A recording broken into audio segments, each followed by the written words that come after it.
He knocked me over. I landed on the dog bowl. This one's wife. Should bygones be bygones? Hello, I'm H.G. Tudor. A letter has been sent to an agony aunt. The sender of the letter may sound familiar to you. Here's what was written. Dear Belle, I hope you can help with a tricky family dispute. Nearly 6 years ago, after years of being a bachelor, I married a beautiful, smart and successful American woman, with whom I now have 2 children.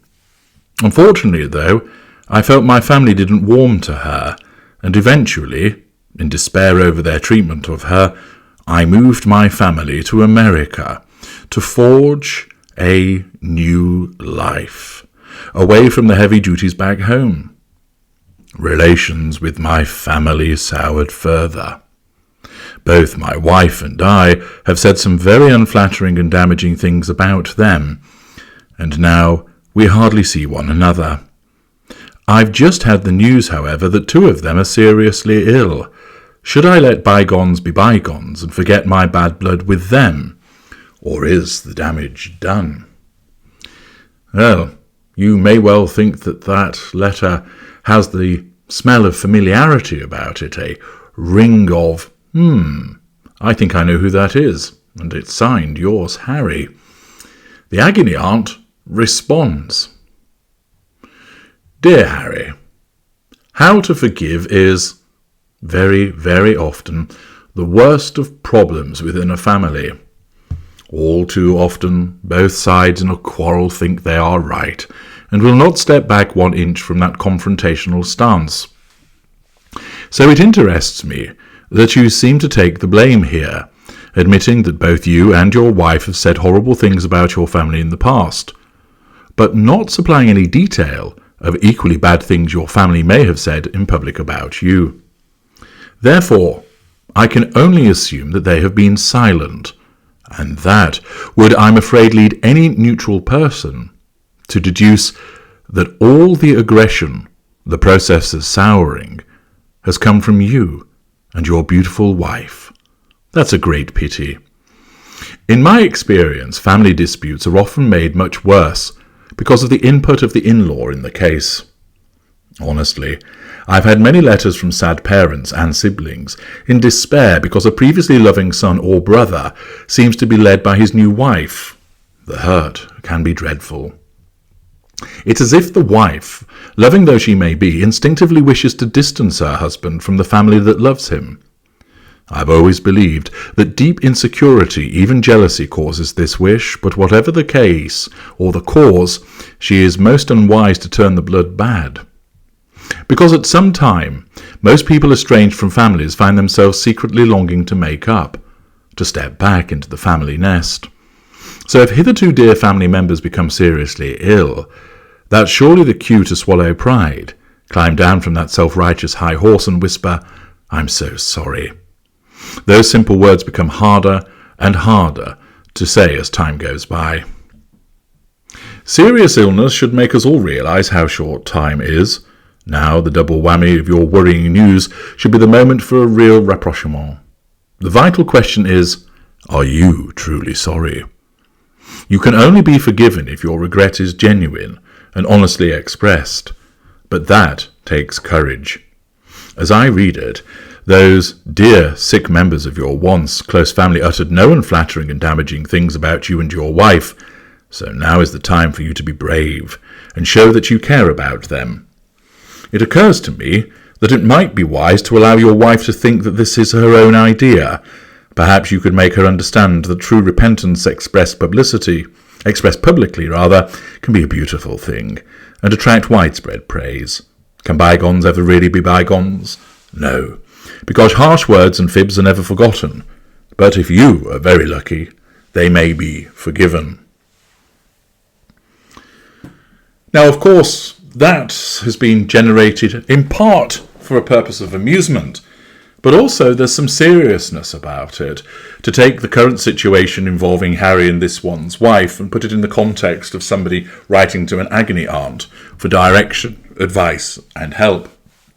You will see the response that has been provided.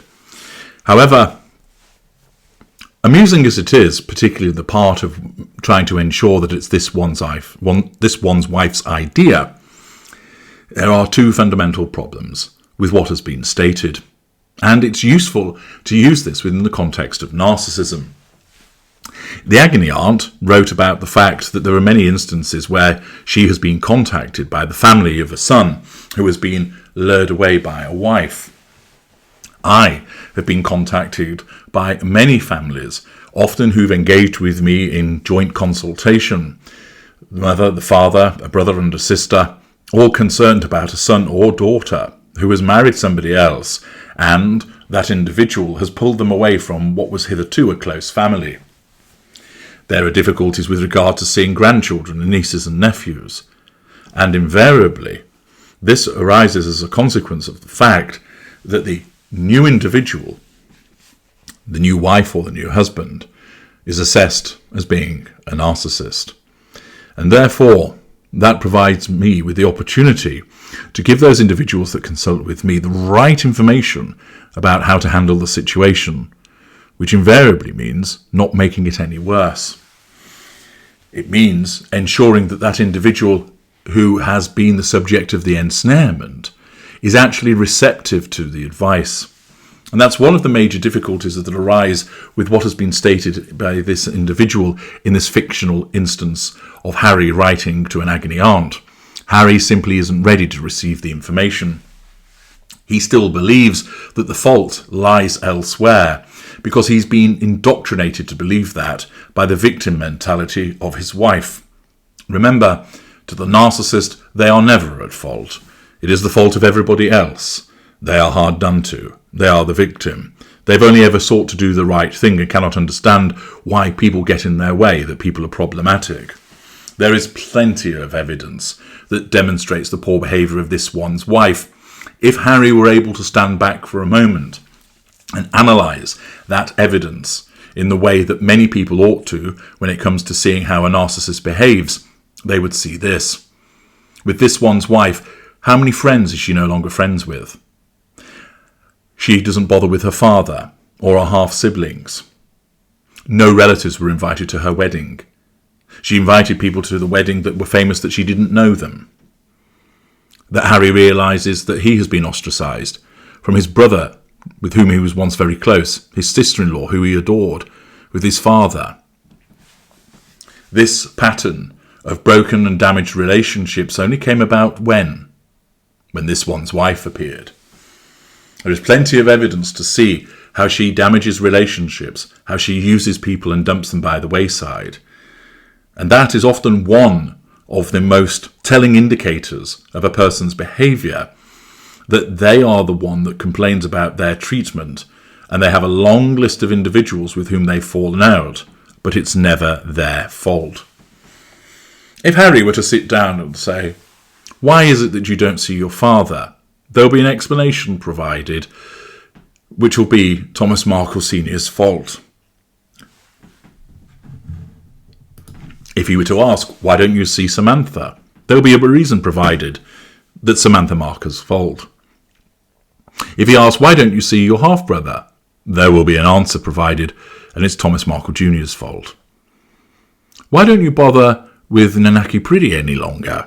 there'll be a reason given, and it'll be Nanaki Priddy's fault.